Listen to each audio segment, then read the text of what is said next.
As most of Sydney starts to shut down for APEC, things are starting to hot up at an activist centre in inner city Chippendale. Hello Tony, this is Alex Bainbridge here from Stop Bush Coalition. It's a week before George Bush arrives, and Alex Bainbridge is in charge of the welcoming committee. So we're looking for a sound system for about 5,000 people. Bainbridge is one of the key figures in the Stop Bush Coalition, which is trying to organise a mass demonstration in Sydney next Saturday. Okay. I'm looking for like a really powerful megaphone. Just up the road at Sydney University, anti-war activist Paddy Gibson seems equally determined to be heard during APEC. Wow, fucking hell, that's hardcore. Because I wrote an email and told people to come and pick them up here. I spent a few days with Paddy, Alex and other key protest leaders as they struggle to keep their demonstration on track and themselves out of court. Alright, let's go.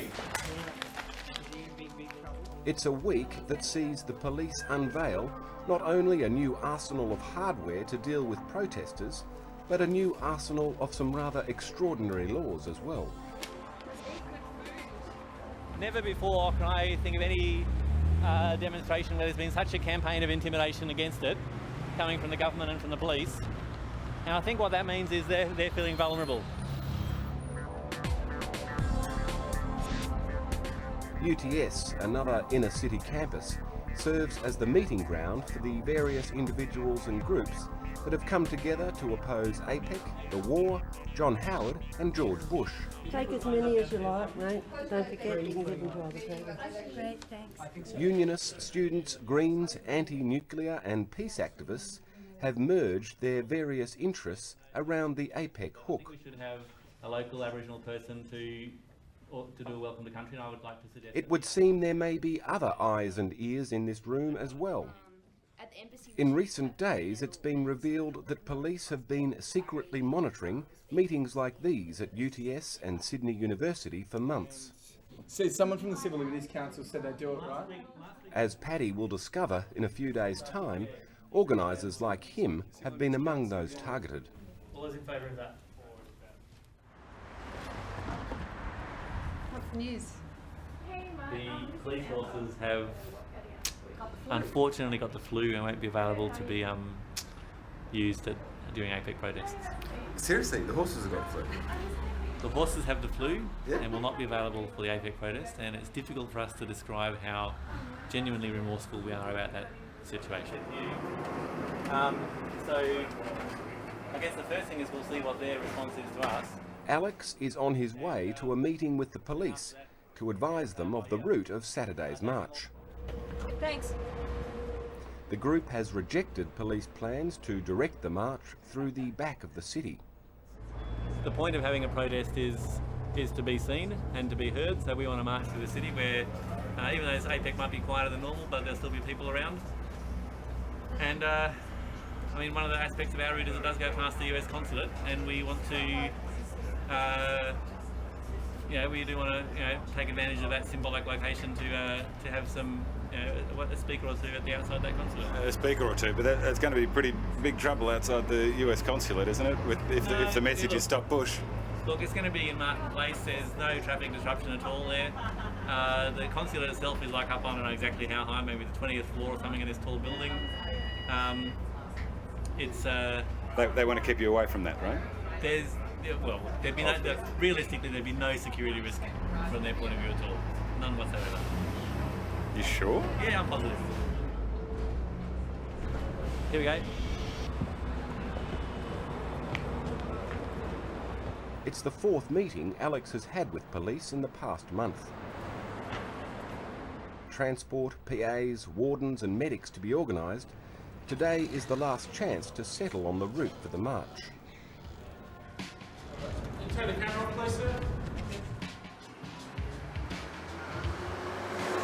After an hour of discussion, Alex can't persuade police to approve the route. So they're still saying you can take Route B if you want it? Route B in the back hills is on the table, yes, from their point of view, that's, but we've made clear that's not really acceptable to us. Word soon gets around of the police rejecting the proposed rally, and Paddy Gibson hits the road. So where are you off to? Going to the police minister's office to have a protest outside there. You've got a right to protest anywhere in this city. So we're going to tell them that.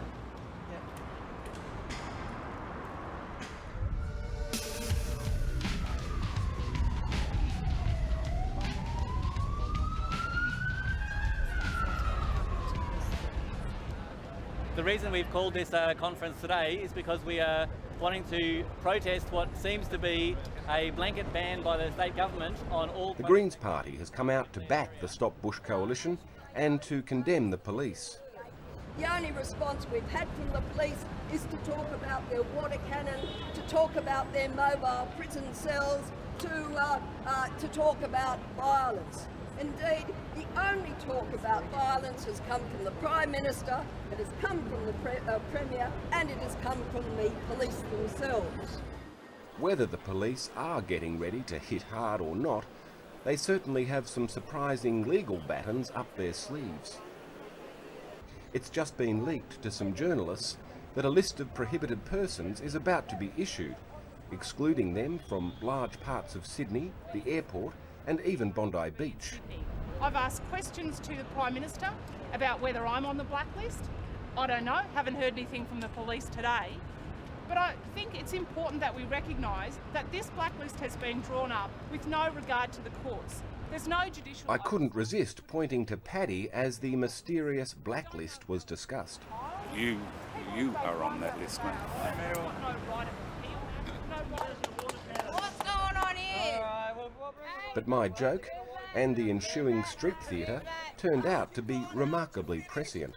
People have had enough, Howard! It's all over! Shut up! It's all over, Howard! Offensive language! The next day, Paddy was listed as an excluded person, along with 29 others. Build in Iraq! Saturday night, Sydney Airport.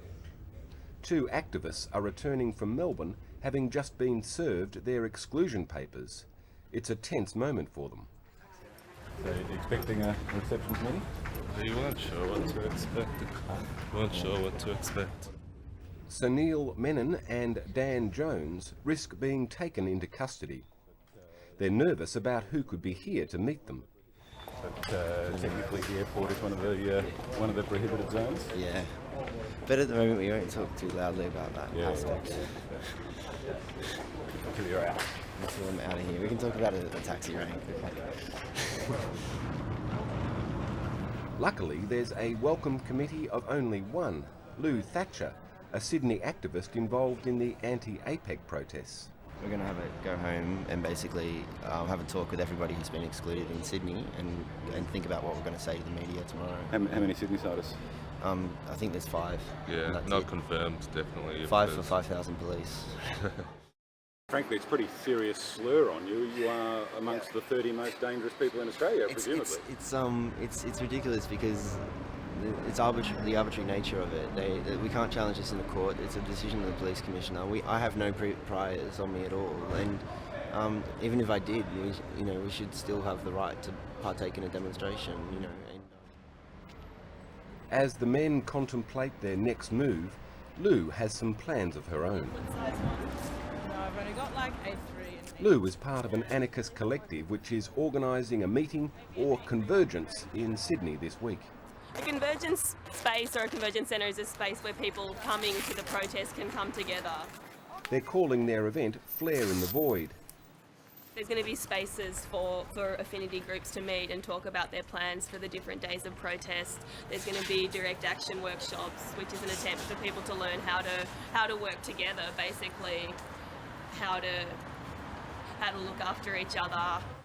Although they have avoided any mainstream publicity, their event has attracted excited comments from the police commissioner and is believed to be attracting hundreds of anarchists from around Australia. There's lots of names going around in the press. Mutiny, ACDC, all coming up, all going to create big trouble. ACDC are coming up. The only trouble that's going to be caused is by the state, by the police. Like, they're the ones that are causing all the big fuss, shutting down the city and like bringing the military. Like, they're the ones that are going to be causing the fuss. Like, there's no one else that's actually going to cause it but them. So, yeah. Well, these are the scenarios that are being talked about, of course. The Cheney visit, the G20 demonstrations. Boundaries will be set and have been set. Is it appropriate to push those boundaries in this event? I think we have to defy the clampdown. Yeah. What's that mean? It means that there's a whole lot of ways that that could happen. And there's a whole lot of ways that people would choose to resist that. I don't know. At the time of this interview, 3 of these women, Annika, Carly and Lou, had no idea they were about to be added to the police exclusion list. Late last night they became, presumably, the 31st, 32nd and 33rd most dangerous people in Sydney. It's not a surprise. It's not really a surprise who's on the list. And it's not really a surprise that this list finally came out. People were kind of speculating about whether they'd even announce it, because it's basically an invitation to civil disobedience. It's an invitation to say, we know who's on your really stupid list with your really stupid laws, and I am going to set foot into that zone because your laws are so stupid. The way that you defeat an unjust law is to break it because it deserves to be broken. And so they're asking for trouble with the list in itself, you think? So you think some people will cross and a lot of people will support them? I think so. Definitely. I think there's massive support for opposing the legitimacy of the list. Even with a few dozen excluded from attending, the main show goes on.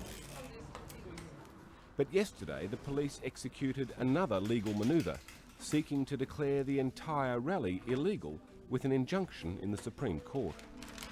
I mean, obviously I feel very strongly about the question of democratic rights, and I think that there shouldn't be obstacles, put in place before us to have a peaceful protest.